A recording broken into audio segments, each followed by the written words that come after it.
Hello and welcome students, Gyanjyoti coaching সেন্টারের পক্ষ থেকে তোমাদের সকলকে আরও একবার স্বাগত। আমি ইয়াসমিন, আমি তোমাদের ইউনিভার্সিটির আন্ডারে এডুকেশন সাবজেক্টটি নিয়েই তোমাদেরকে পড়ানোর বোঝানোর চেষ্টা করছি। আশা করছি তোমরা অল্প কিছু হলেও আমার থেকে শিখতে জানতে পারছো। তোমাদের এবছরে সেকেন্ড সেমিস্টারে যে সমস্ত সিলেবাস প্রোভাইড করা হয়েছে তার প্রত্যেকটি টপিক কিন্তু আমি ভীষণ যত্ন সহকারে যতটা সহজভাবে হয় তোমাদের সামনে কিন্তু কনসেপ্টগুলো ক্লিয়ার করার চেষ্টা করি, এবং এর সাথে সাথে কিন্তু আমাদের যে পেইড ক্লাসেসগুলো থাকে সেই সব কিছুতে কিন্তু সে ব্যাপারে তোমাদেরকে নোটসটাও তোমরা পেয়ে যাচ্ছ এবং খুব ডিটেলসেই পেয়ে যাচ্ছ। তোমরা যারা এখনও আমাদের সাথে যুক্ত হওনি বা আজকাল করছো, আমি এটাই বলবো তারা কিন্তু অলরেডি ভীষণ লেট। আর যারা চাইছো যে ভর্তি হবে তারা দেরি না করে যত তাড়াতাড়ি সম্ভব আমাদের সাথে যুক্ত হয়ে যাও, কারণ আমাদের প্রত্যেকটা সাবজেক্টের কিন্তু অনলাইন ক্লাসেস স্টার্ট হয়ে গেছে। আমার যে সাবজেক্ট আমাকে দেওয়া হয়েছে এডুকেশন, তার ক্লাসও কিন্তু অনেক দিন আগে স্টার্ট করা হয়েছে এবং অলরেডি আমরা অনেকগুলো ইউনিট কমপ্লিট করে ফেলেছি এবং তার টপিকসগুলোও কিন্তু আমরা কমপ্লিট করে ফেলেছি। চলো, যারা ভর্তি হতে চাইছো তারা কি করবে দেখো, কর্নারে এখানে দুটো নাম্বার দেওয়া আছে 6295916282 7076398606। এই দুটো নাম্বার দেওয়া আছে। এই দুটো নাম্বারের মধ্যে যে কোনো একটি নাম্বারে কল করে তোমার যে সমস্ত সাবজেক্টসগুলো আছে সেটা নিয়ে আমাদের সাথে যুক্ত হয়ে যেতে পারো। কোর্স ফি ভীষণ সামান্য রাখা হয়েছে, 999 টাকা রাখা হয়েছে, এবং কোর্স ডিউরেশন কিন্তু তোমাদের 6 মান্থসের আছে। সেজন্য আর দেরি না করে যত তাড়াতাড়ি সম্ভব আমাদের সাথে যুক্ত হয়ে যেও। চলো এবার আজকের টপিকে আমরা চলে আসি। আমাদের ইউনিট 3 এর গ্রোথ অ্যান্ড ডেভেলপমেন্ট চলছিল। গ্রোথ অ্যান্ড ডেভেলপমেন্টের মধ্যে পিয়াজেটসের থিওরি ছিল, যেগুলো কিন্তু কমপ্লিট করা হয়ে গিয়েছে।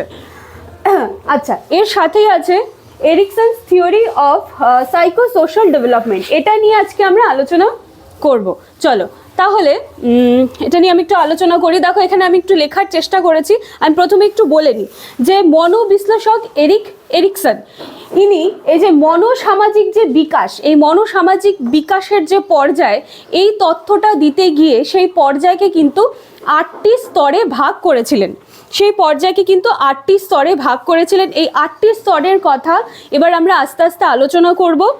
এবং তিনি বলেছিলেন যে এই যে 8টি স্তর যেভাবে ভাগ করেছিলেন সেটা কিন্তু একদম জন্ম থেকে বার্ধক্যকাল, এই যে সময়টা, এই সময়টাই কিন্তু 8টি পর্যায়ের কথা তিনি বলেছিলেন। এইবারে দেখো, মনস্তাত্ত্বিক বৃদ্ধির 8টা স্তর, যেটা হচ্ছে জন্ম থেকে বার্ধক্য পর্যন্ত। এবং এই যে মনস্তাত্ত্বিক বৃদ্ধির 8টি স্তর, এই জিনিসটা কোথার থেকে আসছে? মনোসামাজিক যে বিকাশের পর্যায়, আমি যেটা বললাম যে এরিকসন মনোসামাজিক বিকাশের যে পর্যায় সেই বিষয়ে আলোচনা করতে গিয়ে 8টি স্তরে ভাগ করেছেন। সেই 8টি স্তরের ব্যাপারে আমরা আগামী দিনের ক্লাসগুলিতে জানবো। এবং দেখো, এখানে এরিকসন কি করেছেন যে এই যে উন্নয়নের যে পর্যায়গুলো হচ্ছে, এই যে 8টা স্তর যেগুলো হচ্ছে, সেটা যখন আমরা আলোচনা করব তখন দেখবে যে প্রত্যেকটা স্তরে কিছু কিছু কিছু উন্নয়নের কথা বলা হয়েছে। তো সেখানে আমি 4টা পয়েন্ট করে তোমাদের এখানে লিখে দিয়েছি। আজকে শুধু তোমরা এইটুকুই দেখো, ঠিক আছে? নেক্সট দিনের ক্লাসে আমি সেই 8টা স্তর কিন্তু আলোচনা করা শুরু করব। দেখো, উন্নয়নের পর্যায় যেটা বলেছে, প্রথমে 1 নম্বরে লিখেছে জীবন চক্রের 8টি স্তর, যে 8টি স্তরের আমি কথা বললাম।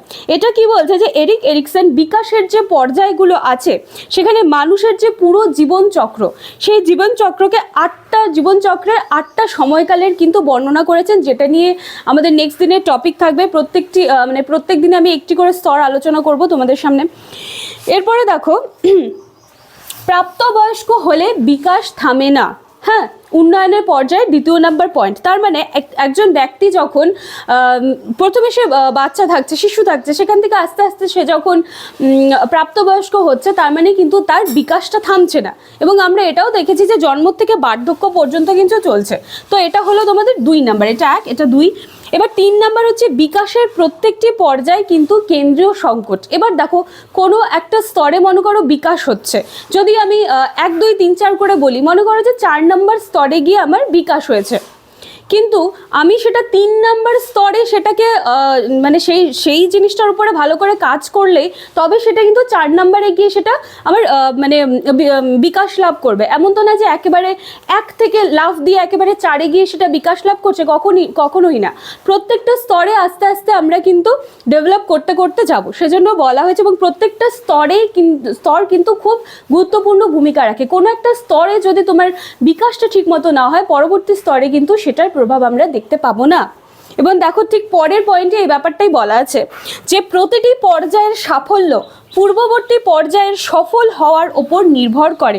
প্রত্যেকটি পর্যায়ের সাফল্য, যেটা আমি বললাম যে 4 নম্বর পর্যায়ে গিয়ে যদি আমি সাফল্য পাই, তার মানে কিন্তু সেটা অবশ্যই তার প্রভাব রাখবে 3 নম্বর পর্বতে। 3 নম্বর পর্বতে আমি সেই জিনিসটার উপর খুব সুন্দরভাবে কাজ করেছিলাম জন্য সেই জিনিসটার উপর আমি 4 নম্বর পর্বতে গিয়ে সাফল্য লাভ করব।